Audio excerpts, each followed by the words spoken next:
Welcome to Batchademia, a podcast so educational it could be a university class. With your hosts, Danielle Dick McHugh, Kim Hannah, and Bill Henniger.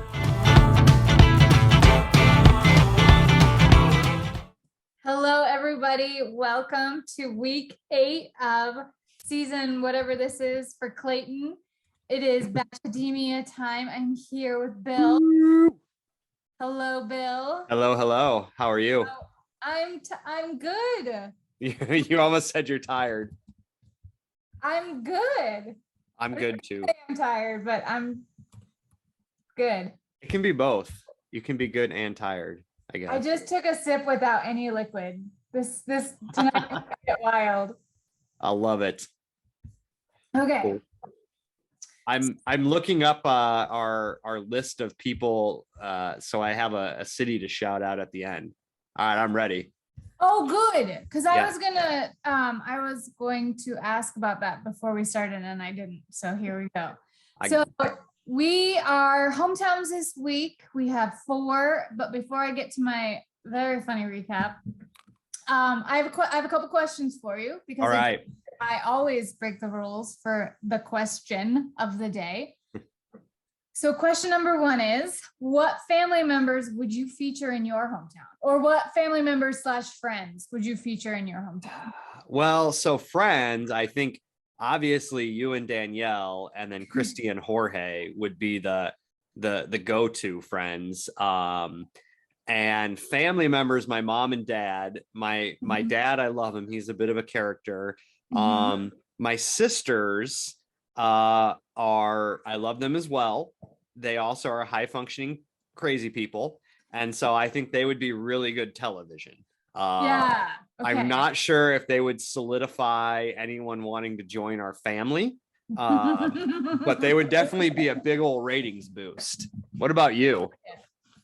Well, I was thinking about this in regards to who would make good television, because I think my parents would make adorable television similar to Grandpa John, because they're just genuinely nice to everyone they meet, and they always enjoyed meeting the boys we brought home. The few that we would allow them to meet, they always enjoyed meeting, and they were really nice to them.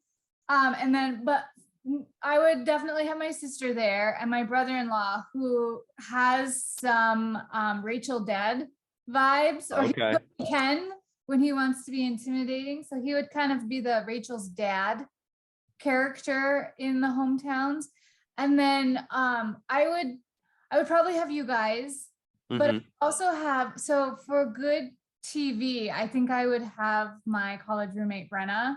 Oh, I think she would make really good TV. Nice. And I mean that as in the most flattering way, because she would just dive right in and ask questions that they would absolutely be uncomfortable answering, and it would be awesome because that is what she loves to do. She likes to, I don't want to say embarrass, she doesn't want to embarrass people, but she really likes to dig in right away and figure out what makes you tick. And wild cards that are outside that I'm not really sure if I could have them, because in this scenario, Elaine and I aren't together, right? Right. But Elaine's stepdad, Dennis, would be great television, because the man barely talks, but when he does, it's always something really funny. And then Elaine's best friend, or one of Elaine's best friends, Drew, who is hilarious. Yes. She would be really fun to have on. But again, I don't know how that works. So yeah, I like the wild card option though. I got a question for you. Okay. Of all the people you've dated, have any of their parents that you've met not liked you? Because you're a very likable person, and you're knowledgeable, and you're fun, and it's hard for me to imagine, but have you ever had any parents that were like, nah, this ain't it? No, you're the person every mom and dad wants. I'm kind of the ideal girl to bring home. I like it because I help and I'm nice and and you have good knowledge and you're good at conversation. Yes. So yeah, I help with the dishes, and not everybody does. Ooh. And that's a big thing. Help with the dishes. Yep. Help with the dishes. What about you? Have you ever had any parents not like you? You know, I think I have. When I lived in Ireland, I dated a girl and they asked me what my religion was, and I said Baptist, and that was the end of it. Curly haired Baptist wandering around Ireland on study abroad was not the ideal candidate for they were sheep farmers. She was at college. She brought home me with like hair down to my shoulders, and they were like, nah, no. Well, then I kind of have one. Okay. I actually met these parents, but we are from two very different religions. Okay. He went to a family wedding with me, and my mom was the minister.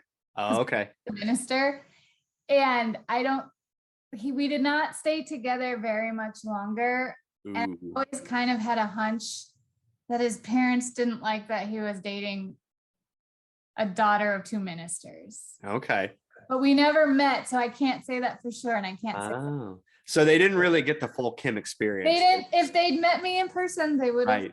You would have won them over. I would have won them over. Nice. All right. Okay, second question, follow-up question. Oh, okay. Wow, we got questions all over the place. It's to cover up for my lack of preparation for the rest of the episode. No, this is good. What activity would you do as your hometown activity that would best showcase your personality? Oh man, that's a tough one. I mean, I'd probably do something with my friends because I think that's probably the best indication of my personality. I mean, I have hobbies, but I'm not sure any of them, and we'll get to that in my wild card about the different hobbies. But really, what showcases my personality is my friends. I mean, they're the people I turn to. They're the people I like the most, and they have the most interesting takes on me. So I don't know, maybe kayaking with my friends. I feel like that's a pretty good activity. That'd be fun. You can take them off kayaking and plow them with questions while we kayak. And we stop and we have a lunch, and I think it'd be fun. Then they'd be like, I can just see myself fitting in with their friends. And then not tell them that Iowa is painfully cold like this. Yeah. We only get to do this for 2 months out of the year here. Have them visit in May. Yeah. Only time to do the hometown. Well, I was thinking about this in regards to my actual hometown, in which there isn't really anything to do. Right. That matches what that showcase my personality, because I like hiking, I like vacationing, I like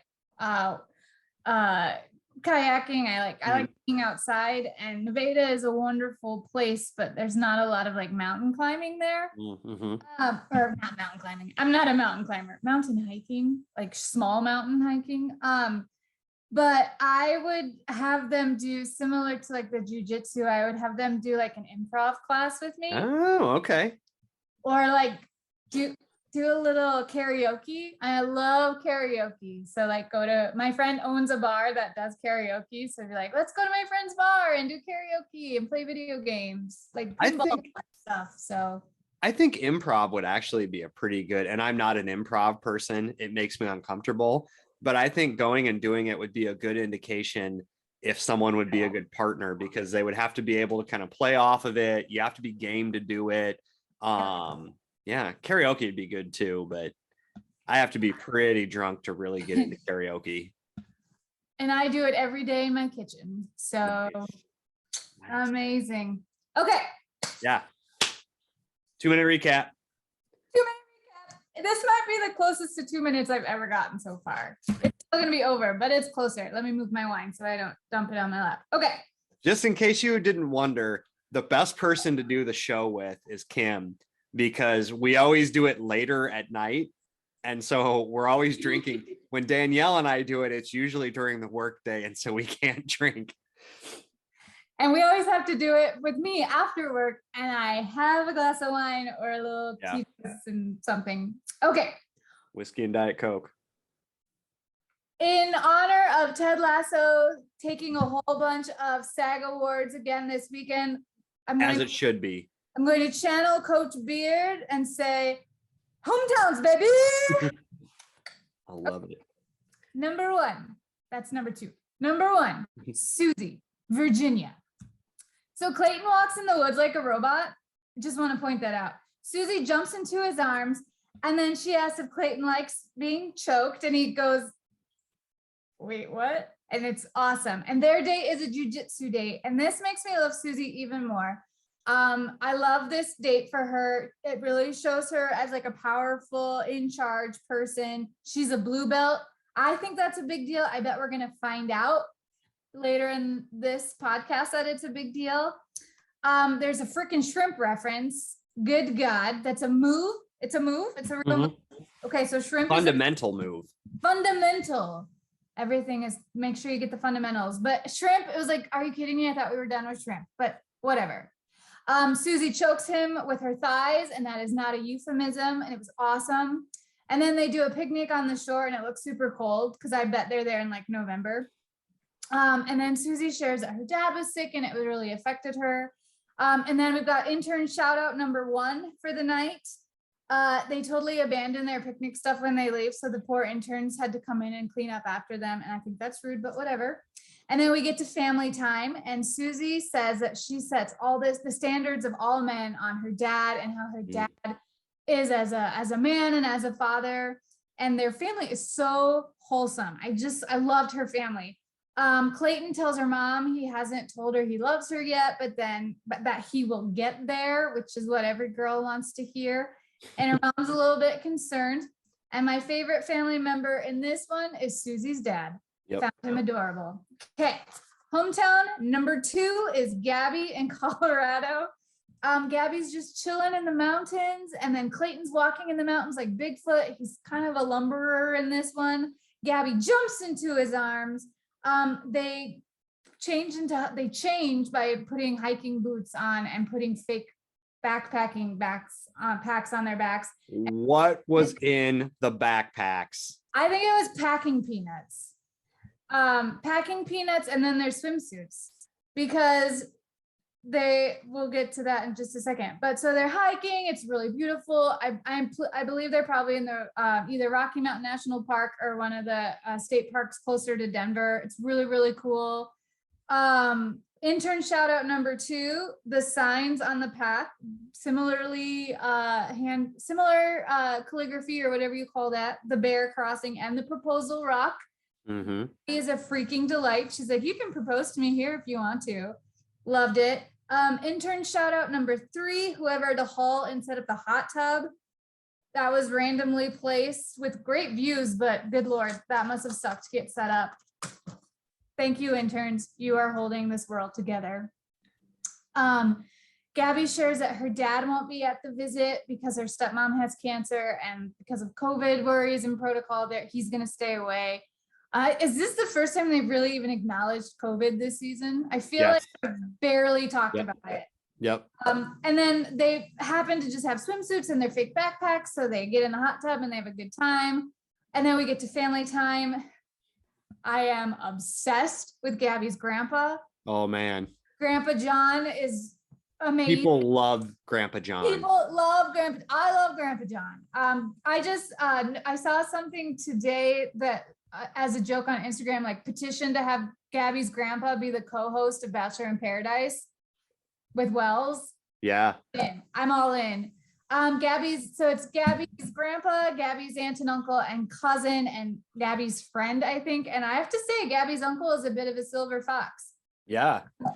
Gabby's grandpa reminds me of the grandpa in Grumpy Old Men a little bit. So there's a little shout out to Burgess Meredith. May you rest in power. I loved that grandpa. I love Burgess Meredith. Gabby hasn't told Clayton she loves him yet, and Uncle Silver Fox tells her it's good for her to take her time. Let's not rush anything. And then Gabby's dad comes and Love Actually's outside. And if you don't know what that means, it means he stood outside and holding signs to tell her that he loves her and can't wait to see her. And I think we talked about this at our viewing, but just shout loud, like what's with the signs? Just say, hey, Gabby, I miss you. I love you. We'll see you soon. Or they could have both put masks on. They could have both put face shields on, and they could have at least hugged. It was a little more dramatic than it needed to be. So I hate the trope of the Love Actually signs unless it's on Ted Lasso. all out. You beat me to it. I was going to say a shout out to Ted Lasso as a secondary reference to the Love Actually. Yeah. Continue. That was a good use of it. This is less than good. Yep. Favorite family member of this one? Of course, Grandpa John. Yeah. Protect that man with bubble wrap. We've already lost Betty White this year. We can't lose Grandpa John too. Yep. Okay. Serene is date number 3, and we head to Oklahoma. And then Serene jumps into Clayton's arms. And I have a question for you. Do we think that they're contractually obligated to do this? Do you think if they think that The Bachelor is big enough that all of the women are required all the time to jump into their arms? I'm trying to think of a Bachelor where it didn't happen. There was one Pablo who was Pilot Pete strong enough to hold up anybody? Yeah, Pilot Pete was huge though. He's like 6'5". Okay. The little bitty pilot that looked like Tom Cruise, he might not have been able to. Gross. Yeah. I'm not a Tom Cruise fan, sorry. For those of you who don't watch this on YouTube, I just made a really pretty face. So their activity is jumping from big heights and an obstacle course. And I've been to Oklahoma City. I think you've been to Oklahoma City. Yeah. I go into my Southern a little bit here. Oklahoma City is like super cool. What are they doing? Yeah. Why aren't they going to downtown OKC and doing all the really cool stuff? I don't understand it. But I interviewed for a job there, and when I went, I was like, oh God, I gotta go to Oklahoma. And then I was like, okay, so he's got some stuff. Cool. Yeah. I think, and we talked about this a little bit too. I feel like they forgot to plan this one, and then they're like, crap, what's open? There's that thing by the interstate, right by Topgolf. Yeah, it was you drive by it when you're going through. Yeah, no, it's next by to the strip mall that's got like the Qdoba and I mean, you gotta get lunch after the SW footwear and Pets for Less. I love it. Clayton is clearly super afraid of heights, and he lands rough. I mean, he just kind of like jumps and then pummels to the ground, and Serene glides down like an angel. And because they repelled from like 80 feet or something, and she just comes down like Mary Poppins. It's like, it's nothing to her. That's a good reference. Thank you. Practically perfect in every way. Supercalifragilisticexpialidocious. Serene, she shares that her dad will also not be at the family time. Her parents are divorced. Yep. So at her family time, Serene's mom looks terrified the whole time. Like, she just doesn't look like she's enjoying it. Serene tells her mom she's falling in love right after Clayton tells her brother that he hasn't told anyone he loves them yet. So there's a whole, every family visit, there's the girl like, I think I'm falling for him, and Clayton's like, I haven't told anybody I love them yet. So we might see something next week that relates to that. Mom's reaction to the fireflies jar was pretty awesome, because she was a little bit like, oh, and she was a little bit like, really? And I liked that. That would have been my reaction. Wasn't even real fireflies. It's not. It's like fairy lights from Target, which I do love. So I really liked Celine's brother, and we'll talk about this a little bit later. But Roland, her brother, tells her that he's worried about her, and he's crying, and he's showing emotion, and he just doesn't want her to get hurt. And I really think that's awesome. And then she says, what if I fall? What if I fly? And I personally love that, because that might be my new mantra. What if I fail? But what if I don't fail? And then since the beginning, I thought Serene is way too good for the show. I was re-looking at my notes from weeks 1 and 2, and almost every week I'm writing down what Serene is too good for this. Why is she here? And then, of course, my favorite family member is Roland. Mm-hmm. I like Roland a lot. Okay, now we have date number 4, and this is Rachel in Florida. And Clayton is in shorts. That was a choice. Clayton pretends to jump into Rachel's arms, and then she actually jumps into his, and I loved that. I thought that was super cute. What's wrong with Clayton wearing shorts? I don't know. I'm not a fan of, I don't like shorts on people. I don't like wearing shorts. So really, well, this is news. I didn't realize. I like athletic shorts, but I have farmer's thighs. I inherited hay bale throwing thighs. So I don't like wearing them, but I support others, I guess. Now that I'm saying it on a public forum, I'll say I support them. Rachel's entire personality, the entire show has revolved around her being a pilot and loving to fly. And so obviously their date is kayaking. We love kayaking. We're huge kayakers. And we were joking about taking a glass bottom kayak on the Cedar River and what we might see. Trash, rocks. A lot of goose shit. Maybe a body, I don't know. And then they're kind of worried about being eaten by a gator, but they don't really act like they're afraid later on. And then they see a spider, and I have a conspiracy theory here. I don't think that the spider they showed on the TV is the spider they saw. Oh. Because the way the spider looked was more Wild Kingdom. And then when they would pan back to them, it was not, it was, the shot of the spider was too pretty. It was too well lit. Right. I think it was B-roll, and I don't think it was the spider they saw, but maybe, I think the spider they saw was probably not that big. And right. So they didn't want to but there are big ass spiders in Florida. I will tell you. I lost my place. Hold on. Okay. Intern shout out number 4. The kissing tree sign, which is clearly the same handwriting as the proposal rock sign, but kudos to that intern. I'm sure it's been there forever. And then the way they're kissing, a gator could absolutely climb up and bite all 4 of their legs, but they seem to not care at that point, which is a good, that means it's a good kiss. So and it would have been merciful to America at that point if Clayton would have lost a leg. I mean, it would have been the most interesting thing that's happened. Yeah. Yeah, that's true. But he wouldn't be able to catch girls when they jumped into his arms. And then they swim. And they've spent this whole time talking about there's gators. And then they're like, oh, hey, let's swim in the gator infested water. And I have swum in gator infested water. And it's a little bit fun because it's slightly terrifying. Right. You have to always kind of keep an eye out. And we went to 2 different swimming holes in Florida when I worked there in the summers. And one was Wakulla Springs, which is a really cool place in the Panhandle that they filmed the old Tarzan movies, 30s were filmed there. And it's really cool, but there are alligators in the water. So you have to be a little careful, but they didn't seem to care. So I'm sure there was an intern, maybe intern shout out number 5, that was keeping an eye on everything. Just running around in circles around and splashing. Okay.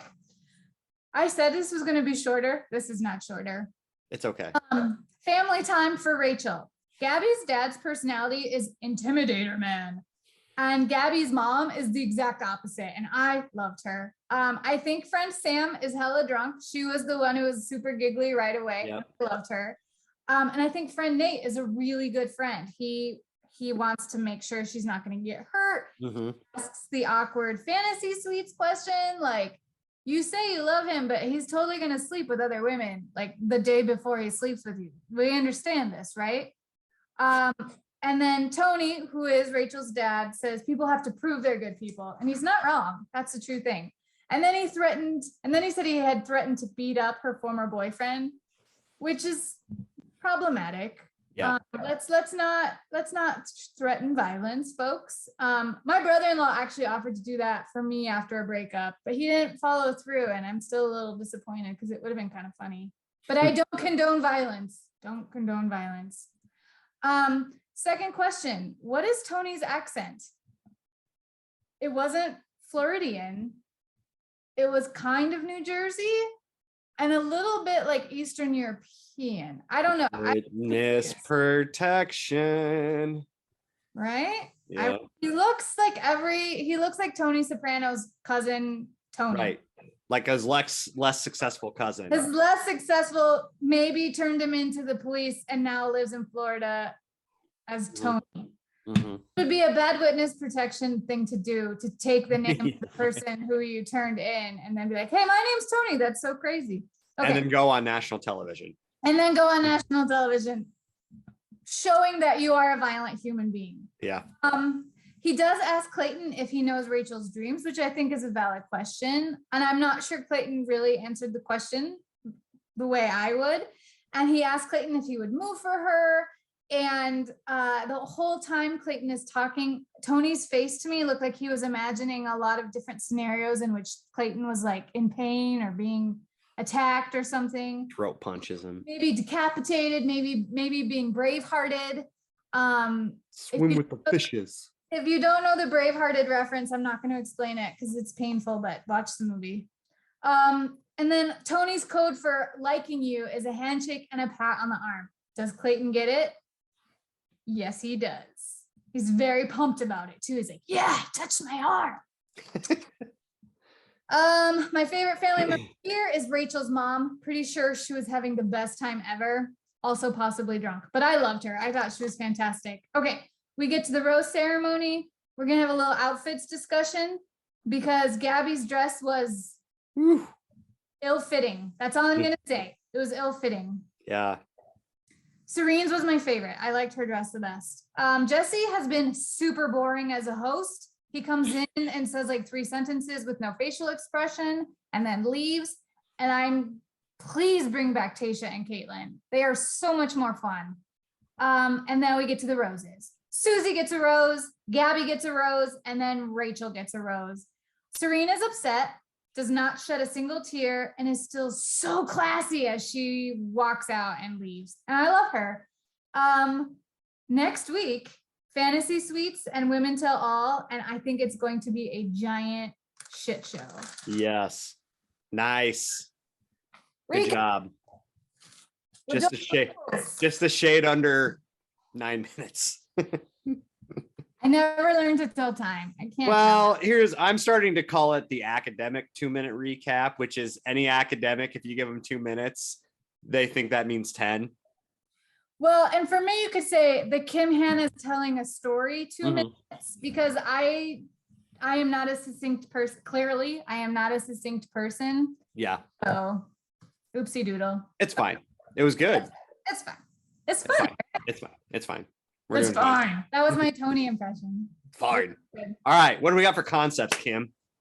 First one, speaking of Tony, the whole concept of the dad being the intimidating guy when you're bringing home a date. I know like there were jokes. There are jokes about like dads with shotguns when you're coming over to pick your girl up for prom, or just being super intimidating and a jerk around the men or the boys that your dad is dating. And I just want to, as the resident male on this Zoom call, the resident male, did you ever have an experience with an intimidating dad as the date? Yeah, I did a couple times. Okay. And it was scary, and it didn't make me like the girl anymore.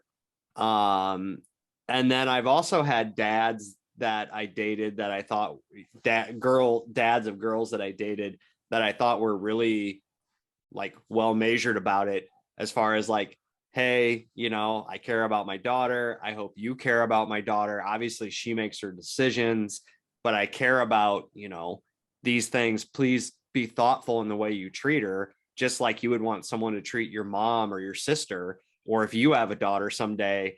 And I've thought about that. And obviously I don't have kids. I'm probably never going to have kids. But that hit home much more than the dads that were like, I'll punch you if you're mean to my daughter. Because it's like, you're not going to. Exactly. Come on. It's not impressive.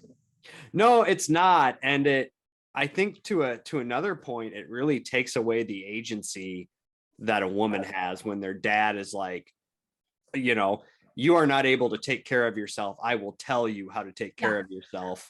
Yeah.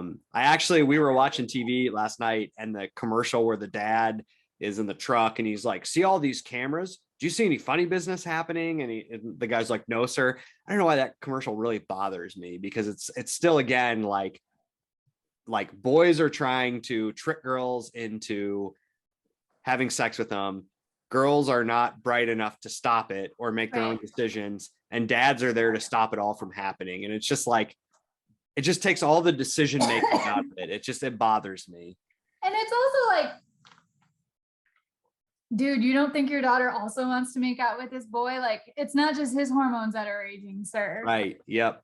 She wants to do stuff too. And you Yep. don't see his mom shouting down at you. Well, maybe some of them do. I don't know. I never had issues with, again, I never had issues with parents. And my parents, my dad, I guess he could be intimidating. He's just such a big old teddy bear. I don't think he was never intimidating with anyone. I would have a hard time thinking of your dad intimidating. The couple times I've met him, he's just so nice and he's just so happy and like such a good dude. It would be hard. He's just excited when we bring boys home because he's so outnumbered. He's just like, please, I need more men, because he has daughters, he has sisters, he has our dog was a girl. Like he's been outnumbered, so he's just excited when we bring boys home, so that it's a little bit more even in the house. But so my other problem with that tactic is that coming from a family where teenage pregnancy happens more than it probably should, there's an expectation that if you get a girl pregnant, you have to marry them. And in our family, that's led to more than one situation where a family member got married to somebody who really they didn't need to get married to, right? It better off the family helping raise the child than the train wreck that happened.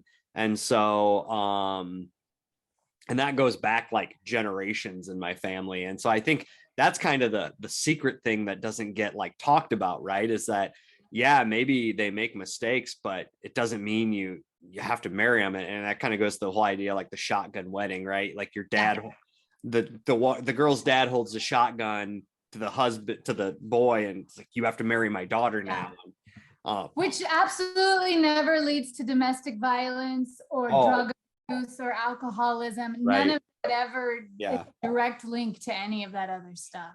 So I did see that you put this on here, and so I couldn't do the deep researcher dive that way I'd like to do, but I did try to look for articles, and I could not find anything that talked about, I mean, it's an area that maybe we should do some research on here about dads and what their relationship with their son-in-laws, how that plays out, and things like that. I would probably submit that dads who approach this as you care about my daughter, I care about my daughter, let's work together to do the best thing possible for my daughter and for the grandkids that the two of you are probably going to have much better outcomes than I will punch you in the dick if you hurt my dog, or, whatever, like I'll cut your balls off. So. Well, and it's interesting too, like a lot, like I don't know how accurate it is. I know my sister's husband is very similar to our dad. So like if you marry someone just like your dad and then your dad is mean or hates that, right, I think that means your dad hates himself and he needs to go to therapy. Yeah. And I probably should point out that some of that probably comes from a place of being very scared as a dad, right? Like, and not having the appropriate tools and models of how to do those behaviors. So I think dads that do that don't understand or don't have a good script as to how they should deal with it. So their way to deal with it is to be like, I'm going to stop anything bad from happening. And I think anyone who's rational knows you can't, right? None of us. That just makes them want each other more. Yes. Yeah. Harder. Did you ever read Romeo and Juliet? Dad? I mean, come on. And every other romance ever. Yep. Or like love story ever.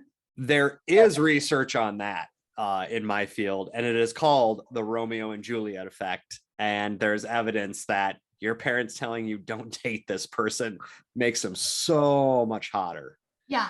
Well, and also don't do it because you'll probably die. Like, none of that story. I don't understand why people still consider it a love story. It doesn't end well. It doesn't end well for anyone. No. Also, West Side Story is now on HBO, and if you haven't seen it yet, you really should, because I liked it. My favorite scene was when I went to watch it with Christy and Jorge and Kim.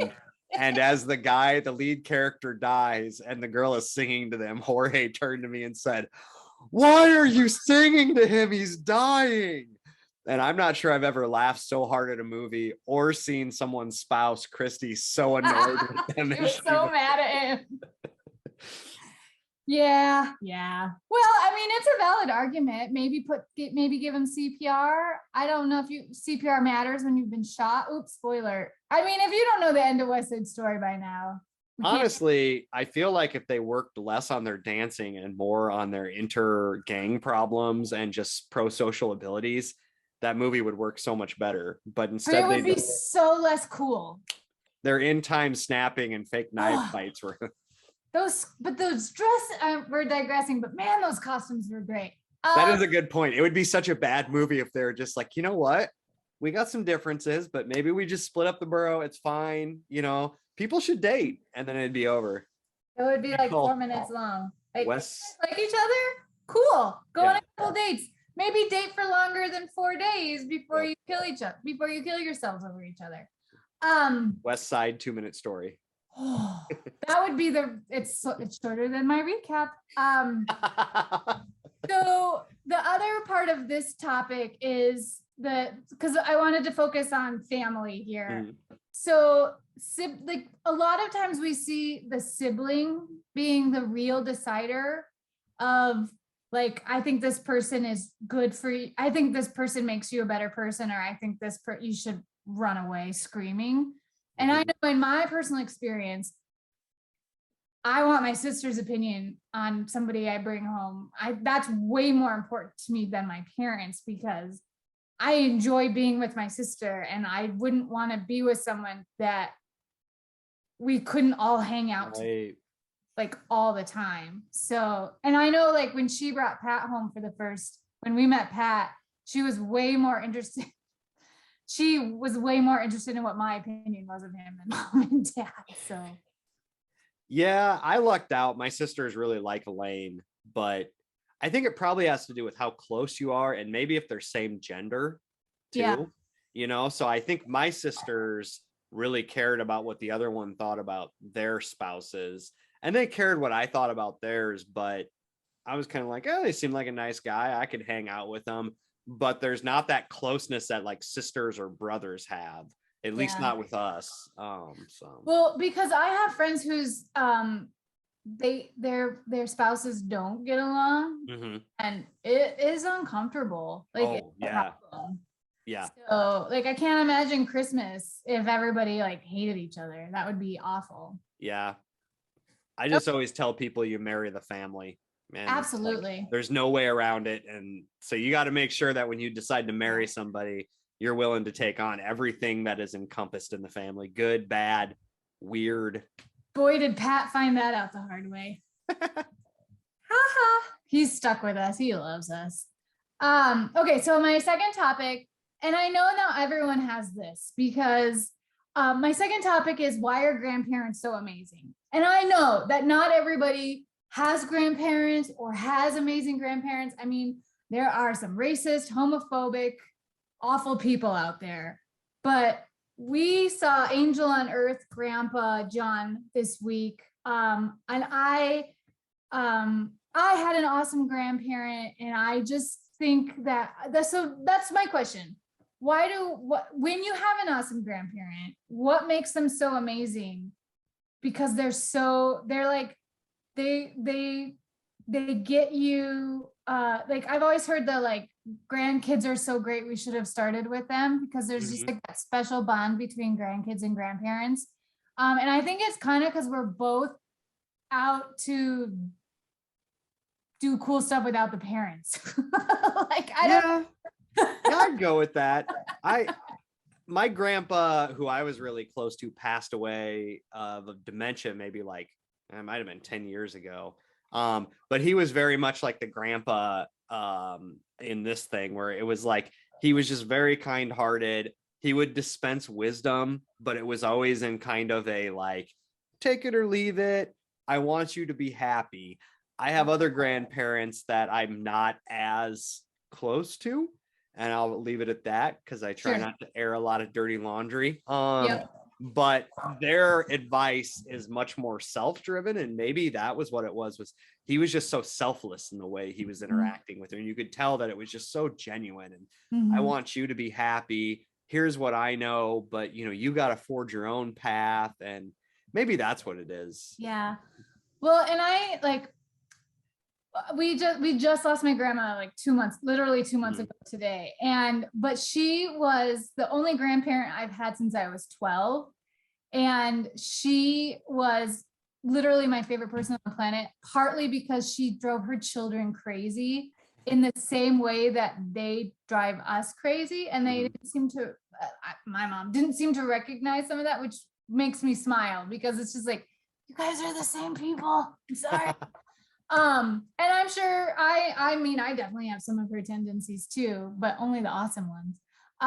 What was her question? Because she was like a teacher, right? She was a junior high math teacher. And so it's 94 years. She was almost 94 years old when she passed. And what was the question? 7 times 8? Was it 7 times 8? 7 times 8 is 56. So when we were growing up, from itty bitty, like when we first learned to talk, she always quizzed us on what 7 times 8 is 56, because that was the math problem that her students got wrong the most. So she wanted to make sure we knew it. So before I knew like what a number was, I knew that 7 times 8 was 56. And we joke, like the minister at her funeral, like asked, he's like said, okay, Cole's grandkids, 7 times 8. And we all were like 56. It's ingrained. But I was really lucky because I had a lot of surrogate grandparents too. Because my dad surrounded himself with some really amazing adult, like parent figures when he, as an adult, because his parents were both gone, and they not only were great, like extra parents to him, but they were great extra grandparents to us. So I've been really lucky to have some pretty phenomenal older people in my life, but grandma was always like the gold standard. And she was the gold standard in that she was like my litmus test for dating. Like, I kind of feel like maybe that's like Grandpa John is Gabby's. I only one person I've dated met grandma. Oh, okay. One of all of them. He was the only one that I thought might be. And then we broke up like 2 weeks later. So that was a bummer, but like he was the only one who has met her. Okay. Nobody else ever met her. But she's, well, not formally. She met a couple just because they were friends in college. But yeah. So I don't know why are grandparents so amazing. I think that's probably it, right? They just are. They've got a lot of experience, and they don't have to deal with your BS, I think is the other thing, right? They can send you home when you're being obnoxious. Yeah. And if you don't have awesome grandparents, I'll be your awesome grandparent. I like it. I'm hoping to be like that. Send you That's birthday what cards. I'm hoping to do, since Elaine and I don't have kids, is at some Be point. a fun uncle. Yeah. Or like a fun, like fake grandparent that randomly is like, I'm going to hang out with this guy. He seems fun. Yes. I like it. Be someone's grandparent, even if you're like 2 years older than them. Be the grandparent. Awesome grandparent.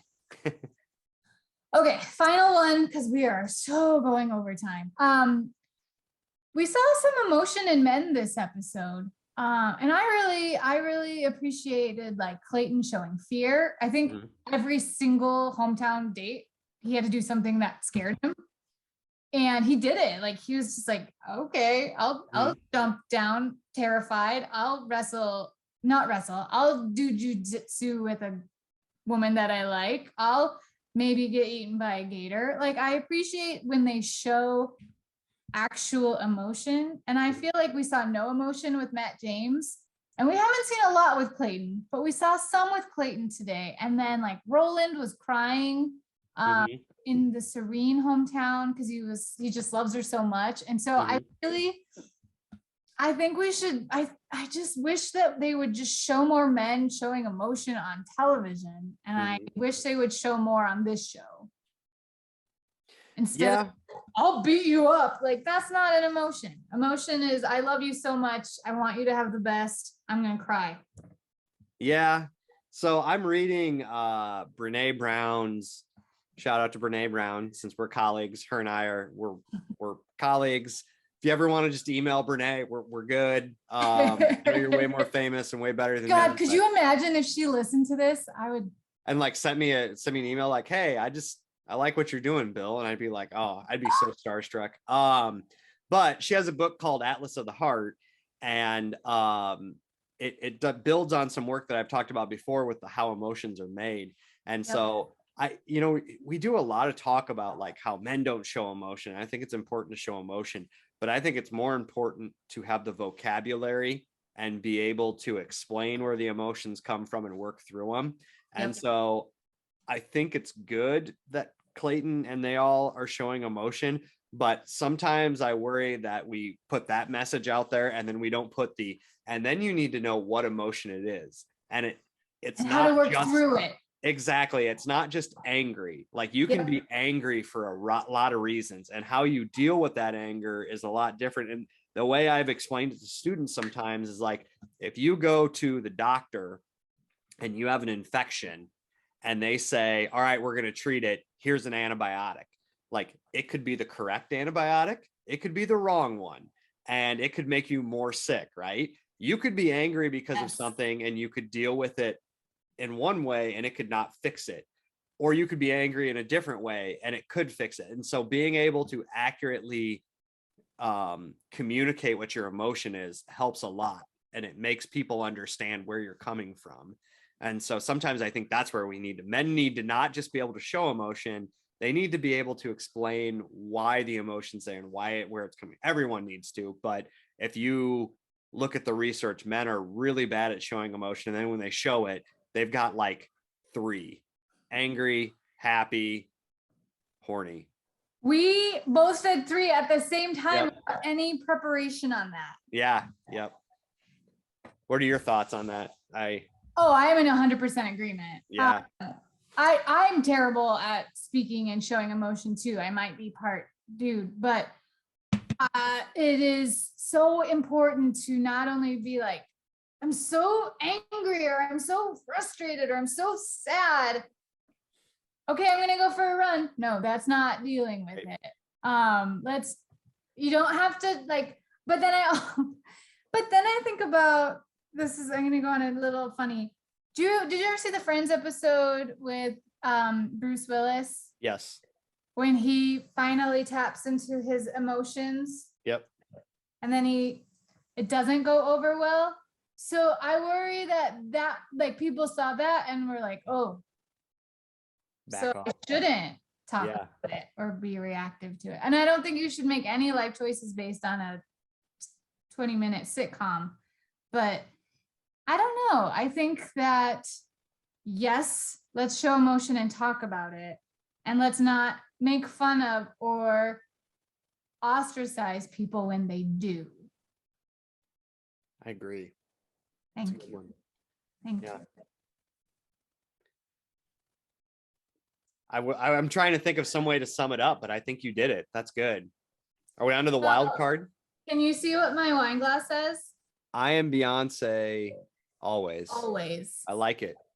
Nice. All right. We on to the wild card? Yes, please. Never has a confluence of things that I love come on The Bachelor. I do research on dating. I am a brown belt in jiu-jitsu, and I also backpack by myself for multiple days. So this episode had 3 things that I would consider myself near an expert on, right? And so what I wanted to talk about is, are jiu-jitsu and backpacking good dates? So let's talk a little bit about what jiu-jitsu is. First off, she said she learned it in Japan, right? She looked like she was doing Brazilian jiu-jitsu, which was brought over from Japan and was judo taught to the Brazilians. And then the Gracie family modified it because they were very small to be almost all ground fighting. When she was choking him with her thighs, that is called a triangle choke. And it is one of the best chokes in the world. Nice. The shrimp is a fundamental move, and it's how you get your hips out from underneath somebody. A blue belt takes a minimum of 2 years to get. It takes people way more. It takes about 4 to 5 years to get your purple belt, and then about so 4 to 5 years after you get your blue belt. And then it takes 5 to 6 years after you get your blue belt to get your brown belt. And then about another 4 to 5 to get your black belt. So if you ever see someone with a legitimate black belt in jiu-jitsu, they put a lot of time into it. Now, here's the thing about jiu-jitsu. It is not something that people just walk in and pick up.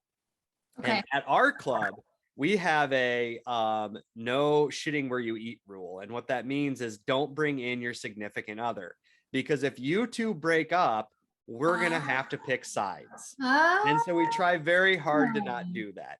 Also, we have a girl who used to train with us who was 13. Her name's V, little tiny girl. And one of my favorite things to watch was V beat up 22-year-old guys that thought they were really tough. And so for the gentleman, if you're dating a girl and she wants you to come do jujitsu, humble yourself, because you're about to get your ass choked out real quick. Yeah. And everyone there who knows her is going to cheer and think it's amazing. And then they're going to kick the crap out of you too. I think everyone should try jujitsu because I think it's really important to train. And I think it gives confidence. I really think women should. Not because I think women should have to defend themselves, but I think it is really important for them to understand. You know, I think it's important because it lets them know that there's a lot of power that you have that maybe you never thought you did. I think it's a horrible first date. It is awkward. You sweat. But this wouldn't have been a first date for them. It's a horrible date. You sweat in each other's mouth. Like, you might as well just have sex. Like, it's as awkward as that, except you're not, and people are watching, right? And it's not the same kind of fun. And it is not sensual. People act like, oh, I bet it's really sexy. It is not. Someone will drop sweat in your mouth at some point. You smell bad. Backpacking. Wait, I have a question. Yeah. So could you not do jujitsu during the COVID? Yeah. So we stopped for about 6 months, and then I had knee surgery. So I haven't been back in a while because I haven't been cleared yet to do it. But yeah, we quit doing it for, I think it was 4 or 5 months because of it. So yeah, because I feel like sweating in someone's mouth is spread COVID. It's a super spreader. Yeah, for sure. So backpacking, yes. Love the outdoors, love to go backpacking. I think hiking is a great first, second, third date activity. Agreed. Backpacking, little scarier, right? Because you don't get to shower. It's very tiring. You have to at some point crap, and you're going to have to do that with them kind of near you. Yeah. I mean, maybe that doesn't bother you, and great. You two are meant for each other. Yeah.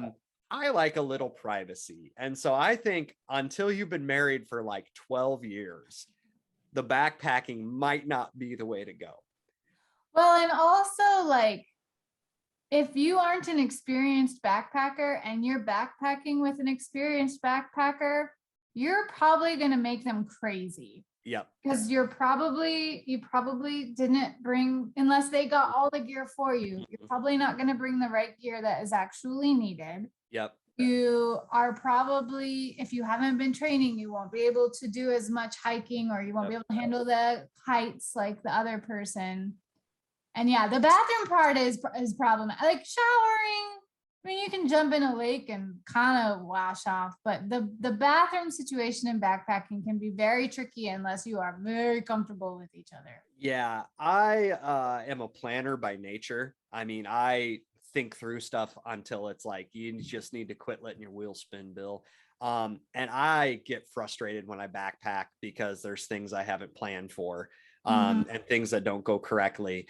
Mm-hmm. When Elaine and I do stuff, we are both very patient people, and we still go at each other when we're trying to work together on something.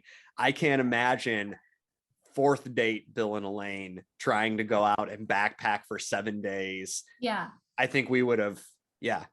Which is why it's good that they backpacked for 20 minutes, then sat in a hot tub. Yeah. And I've never seen a hot tub in the woods. Well, if I ever do, be sure. Awesome. Yeah, be sure I'm stripping down to my underwear in it. Like, if you're dumb enough to leave, that's what I hope. Because so if you've ever backpacked for like a long period of time, you know, you run into people, and you can tell the people who've been out there for a while, And there's a certain point where you just quit giving an F about anything, right?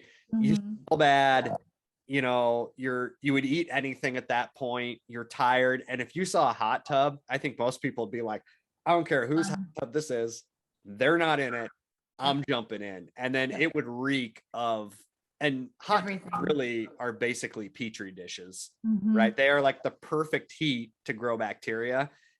I mean, I would not get in a hot tub after I had been in it, after I had backpacked. It'd be disgusting. So, yeah. That's so my takeaways from this rant: jiu-jitsu, everyone should do it. Don't think it's a good date activity. If you do it and one person knows what they're doing, you're going to get choked out and everyone's going to celebrate and think it's funny, which would be amazing. And it has happened. We have definitely had women who do jiu-jitsu with us, and they bring some guy they're dating and they kick the crap out of him. And then all of us do, because we're all like overprotective big brothers. And then the person is like, I never want to do this again. Backpacking, I wouldn't go backpacking, but a hike is great. You should go on a hike. Do you think the girls are bringing the boys to jiu-jitsu for you to treat them that way because they can't figure out how to break up with them? And if they do this, then maybe the guy will just leave? I think it's just women have the right to finally assert dominance over men in something that really breaks their soul. And this is really, and it is really fun to watch. Is that a good foundation for a relationship? Probably not, but I have certainly gotten my ass kicked by some girls who are black belts, and it is eye-opening. And to be like, they could have killed me and there's not a damn thing I could do about it. Really to understand how much your size doesn't mean in a lot of contexts. Yeah, that's amazing. Yep. I like it. If you want to try jiu-jitsu, send me an email. I'll get you in for free. You can give it a shot. I think I would like it. I think you would. I think I would like it a lot. I might like it too much. It's the same reason why I don't trust myself to go to a gun range. Very anti guns unless you need it for like hunting. But I think if I went to a gun range, I would really like it. Yeah. So I don't trust myself. And I feel like that might be how I feel about jiu-jitsu too. That's how I feel about drinking and driving. It's like, I don't trust myself. I just have to be like, I'm not drinking anything, or I'll like, there's no way I'm going to only have one drink. And so I either have to be like, there's no way I drive home, or I'm not drinking. Smart. That's smart. That's a smart thing to think about. I know myself with that one. Yep. All right. What did we learn? What did we learn today?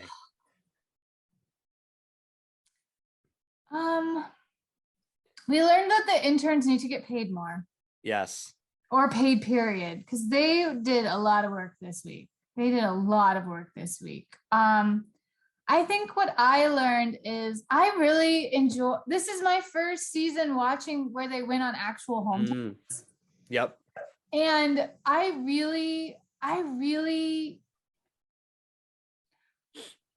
kind of liked the old way better.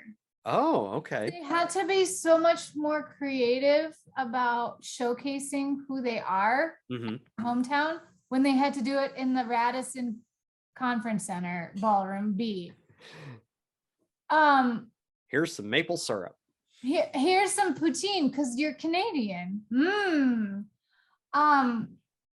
But I liked that the families seemed more relaxed because they were kind of on their own. Now, I don't think all of those homes were their homes, but they were, it was more, the situation was more on their terms. So I feel like the families were more relaxed in this situation. But what my lesson, again, this is the Kim Hanna 9-minute recap. I think my actual lesson learned is the next guy I bring home, I want to set up like a bachelor style hometown visit. Oh, I love it. I love it. I just imagine my mom, who is like, whenever someone comes over, does like a full cleaning of the house. She would be just beside herself, like scrubbing everything. And yeah. I learned that Clayton is as boring as we thought he was. I still have not learned anything about the guy other than he's so dull, afraid of heights and afraid of bugs. Well, he's afraid of everything. I feel bad. I feel like somebody should have protected him. Yeah. And I learned that you don't like short people in shorts. That was a new one to me. I feel guilty. Stand by your statement. I'm gonna stand by it. But what really don't like is salmon colored shorts and boat shoes. Oh, Combination of salmon colored shorts and boat shoes on men makes me very angry. You might as well have a sign that just says "I'm a total tool bag," and that's why I don't like it. They Yeah. have this. They're all the same.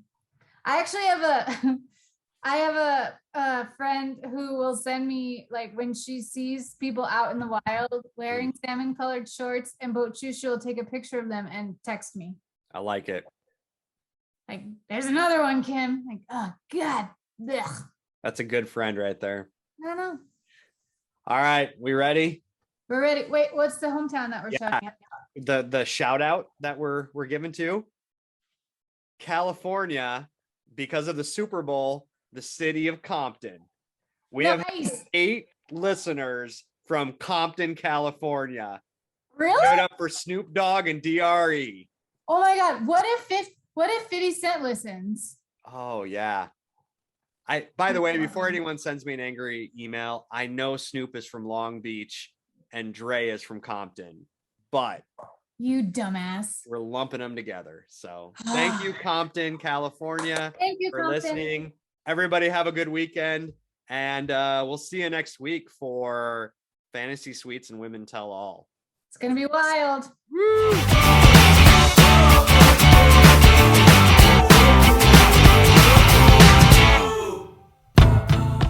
You have been listening to Batchademia with your hosts, Danielle Dick McGew, Kim Hanna, And Bill Hennig. All thoughts and opinions expressed on the show are solely those of the person who spoke them.